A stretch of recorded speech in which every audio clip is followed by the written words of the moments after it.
Welcome back to Worlds Apart. I'm your host, Brian Wade. If you're just now tuning in, I have with me as my guest Dr. Stephen Jones, who is the author of the book 7 Secrets of How to Study. And I've worked closely with Dr. Jones over the last couple of months. We were co-partners in basically a town meeting on the issue of his book, but specifically looking at the crisis in public education that convened at Drexel University. And let's, for our viewing on, tell them how we met, though. A good friend, a common friend we have, sort of brought us together. Talk about that, if you would, please, briefly. Actually, Dr. Nathaniel Gaston, who has his own program, TV program, we had a wonderful conversation, and he's a tremendous resource in this region. Felt that you and I would come together and really have a wonderful relationship, and it's been that way ever since.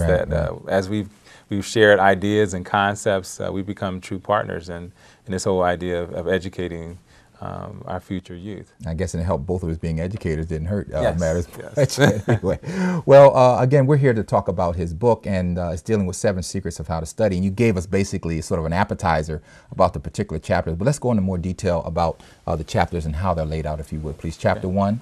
Well, chapter 1 again is how to study smart, and what I'm thinking about there is making sure that students are really organized as they plan their study. Do they actually have an academic plan? And I say to students, if you plan to earn a C in a class, you're actually going to earn a C. Okay. And what are the kinds of things that you need to do to earn an A in a class? And most students can tell you that they need to have a planned study time, they need to eliminate distractions, they need to make sure that they have preparation for every test. They know the things that they need to do. It's a matter of motivating them to get to that goal, to understand what they can accomplish by actually having a study plan. Okay. Yeah. Chapter 2? Chapter 2 is time management. I always say that there's kind of a procrastinators club out there. I'm in that club. And that many of our young people, and one of the things I want to mention about the book also is that it's for adults as well. Okay. We have a lot of adults. In fact, many people in this country don't realize that there are more adults going back to college than there are young people. Young people? Oh, I didn't know that. Okay. So they are actually calling up about the book because they want to use it to help them get organized. They want to get over some of those fears about going back to college or going back to school, and shifting their educational process. So the second chapter talks about time management. That's critical for adults because they have children, they have families, and how do you manage having a home, working, and going back to school? So this gives them a real structure around how to manage their time. Another thing is, in most colleges, there are term papers to write. So I wanted to put in a section on how to write a term paper so that an individual could get started right away. I find, again, that individuals wait until the last minute to start working on a term paper, and the quality of it isn't there. And I say, as a strategy with that, is always choose a topic that you're really interested in. Make sure it's a topic that you can dig your feet into, and you'll give more energy to it, and the instructor reading it will see that you really had a passion about it. Well, let's do this. Let's talk about term paper. What other types of resources should people look to, when developing a term paper? Internet. Let's talk about that. Do you go into more detail about that specifically? What people can do? Certainly, they should go to the internet. The libraries have all kinds. It's funny because we have the technology. We think that we don't need to go to a library anymore. Libraries have tremendous amounts of technology available there, as well as you can get audio and visual cassettes of many topics. So you can become the expert by using that resource along with the technology and kind of use a complementary situation. Term papers, should they generally have a particular format, or does it matter, MLA, APA, or do term papers vary in terms of what professors expect? It definitely does. It depends on the instructor. It should be well organized. It should be tight. Let me say that again. It should be tight. Double spaced. Double spaced. Right. Today, with so many different resources available to us, we have to take advantage of that and make it clear. And it does.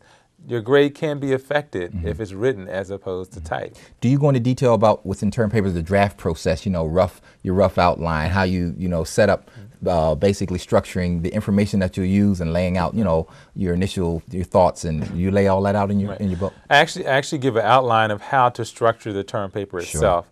And one of the things that's unique about this book is that it's only 120 pages. And we look at the typical book like this is 300 to 400 pages. My thought is you're trying to teach them how to study. Because you're giving them all these pages, they won't want to study it.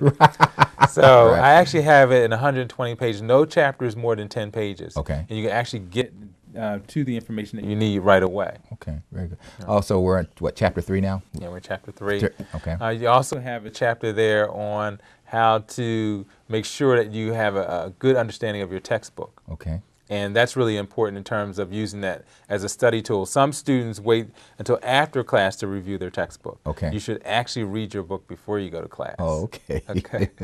Now, go ahead. So if some of you are reflecting back on your own college experiences where you waited till the last minute or after class, no, that's not the appropriate way. You need to do it up front, as well as use it as a tool for learning, because you actually can develop an outline from each chapter as you prepare for the test.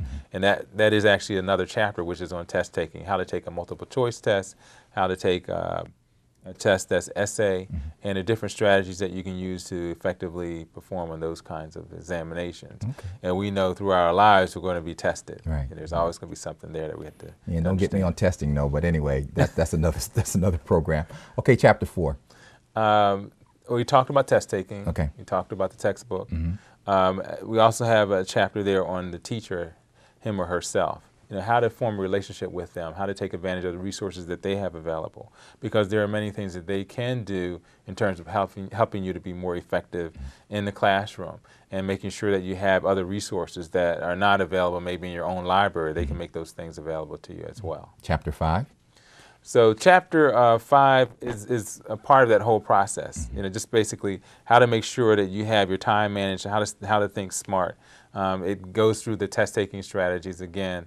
And as you're walking through it, it makes sure that you have some actual results. You actually have to write down some things that you're going to do step by step to effectively learn it as well. In your book, do you give sort of examples of how term paper should look? I mean, literal examples where you maybe photocopy a term paper. Do you have anything like that? I actually have the outline itself. I don't have the paper, but certainly if a student sends me a paper, I will review it. Oh, boy. I'll make that offer to that's anyone that wants to take advantage of that. Boy, you're going to have so much paperwork in you. But that's great. That's great. That's very good. Chapter 6. Well, chapter 6 is actually the chapter that talks about how to use the textbook to your advantage. Okay. And one of the things that is there is that a lot of times as you're reading through, you highlight everything in the book. But I say don't do that. Don't do that. Okay. Just outline the things that you don't know. Okay. The things that you already know, you have those as part of you. Right. You want to make sure that you know those things that you don't know. Okay. And then chapter 7 is, again, understanding the teacher. So you want to make sure that you have a clear understanding of their teaching style versus your learning style. That's what I want to get into. When we come back, we'll get into that, you know, in terms of sometimes that mismatch between the teacher and the student. If you're just now tuning in, I have with me as my guest Dr. Stephen Jones, who is the author of the book 7 Secrets of How to Study, and I'm going to show the book in the next segment, so I hope we can get a zoom in on that. Stay tuned. We'll be right back to Worlds Apart.